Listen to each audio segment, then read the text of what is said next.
And now a two-part look at issues affecting gays and lesbians ahead of much-anticipated Supreme Court decisions coming soon on major cases involving same-sex marriage. Ray Suarez begins our coverage. A new survey provides one of the largest and most complex portraits of what life is like today for gay, lesbian, bisexual, and transgender Americans. The sweeping survey conducted by the Pew Research Center spanned topics including political views, social stigmas, and the difficulties of coming out. It finds growing acceptance in the U.S. of the LGBT community. 92% of those surveyed said they agreed with that, yet 53% of gay Americans say there's still discrimination. The survey was done just weeks before the Supreme Court decision and was released during Pride Month. A short time ago, President Obama spoke at a Pride Month event at the White House about those changing attitudes. From Minnesota to Maryland, from the United States Senate to the NBA, it's clear we're reaching a turning point.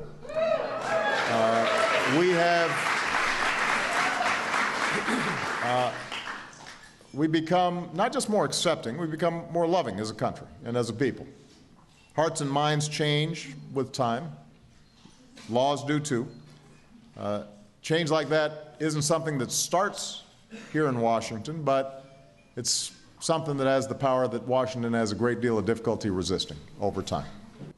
For more on all this, we turn to Paul Taylor, Executive Vice President of the Pew Research Center and co-author of the LGBT survey, and Gary Gates, Distinguished Scholar at the Williams Center at UCLA and co-author of the Gay and Lesbian Atlas. And Paul Taylor, this is a survey involving a community that's often the object of research, but rarely the subject of research.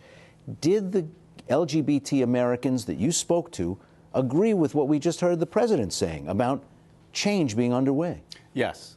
We had, as you said, 90%, 93% saying society is more accepting now than it was 10 years ago. And then we said, what about 10 years from now? And another 92, 93% said it will be more accepting. We take a lot of surveys. We rarely see numbers in the 90s. You ask people, does your mother love you? Maybe you'll get in the 90s. So this is a nearly universally held belief. It's an understanding that there has been an extraordinary amount of change in societal attitudes. So that is the good news story. I said earlier today, the LGBT population is living in the best of times. But they are not easy times, and there is another side to the story, and we asked a lot of questions about the experiences they have had, the perceptions of discrimination and stigma, and they're pretty powerful. You had a couple of examples of that. One of the ones that struck me is even in these more accepting times, in our survey population, we talked about 1,200 people in this community, only slightly over half said they had told their mother of their sexual orientation, and only about 4 in 10 said they had told their father. So that is an illustration of a community that is sort of at one of the deepest parts of themselves. They're not yet able or willing or feel comfortable sharing that with the people they're closest to. That idea of things are better, but comes through in data point after data point. You asked if people had been subject to slurs or jokes. Yeah. A simple majority said yes, at some time they had been subject to slurs or jokes. And then you asked, has any of this happened in the past year? And it was about 1 out of 6 of LGBT people. Have they been threatened or physically attacked? A much smaller number. So that the kind of resentments that we're talking about in society rarely take a physical form. But even among that number, 26% at some time in their lives, only 4% in the last year or so. Gary Gates, what does that tell you about the state of LGBT America? Well, I think, as Paul said, I think it says that LGBT Americans are very clear that things have gotten much better. But they're not there yet. You know, I think many of them, as Paul mentioned, haven't come out to their parents. Still many experience a variety of discrimination, a variety of types of discrimination, including in their churches, in their families, with their friends. And I think that's one of the huge contributions of this survey is focusing on that kind of day-to-day existence of LGBT Americans in this time of rapid change. Gary, one finding that I found very interesting was the self-reporting among this population, that they were much more sympathetic to other people in society who they thought also faced various kinds of discrimination. Does that explain why gay Americans are so prominent as activists in other people's fights?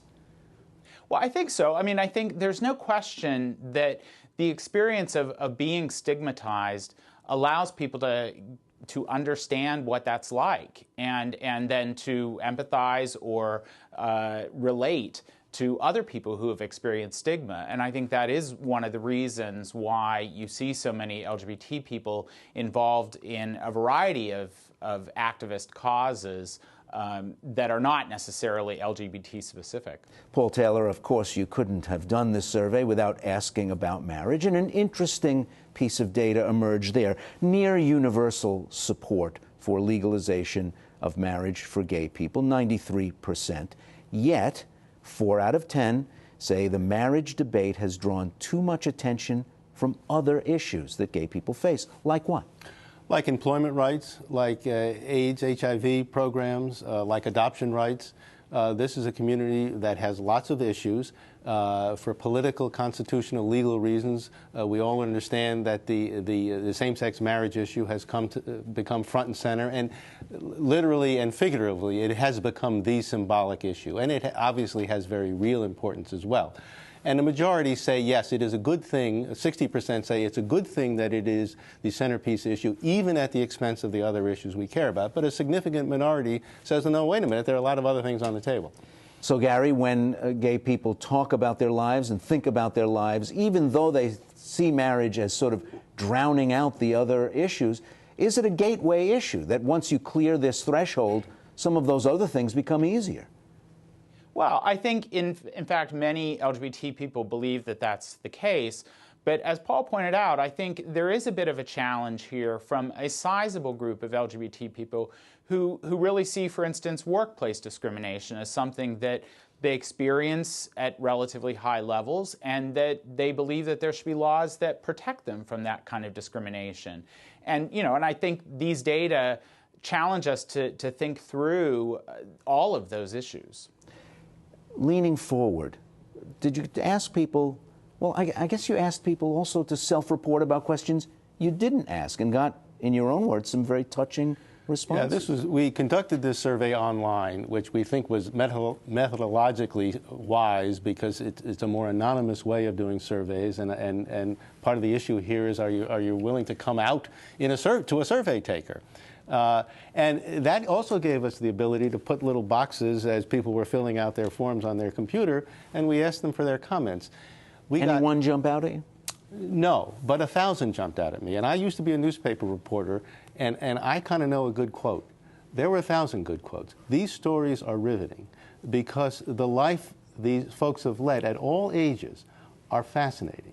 And the lives of the middle-aged and older survey respondents who sort of say with regret, I wish I'd come out earlier. We track in all of their lives when they came out and how it was, some good, some bad, all fascinating. Paul Taylor and Gary Gates, gentlemen, thank you both.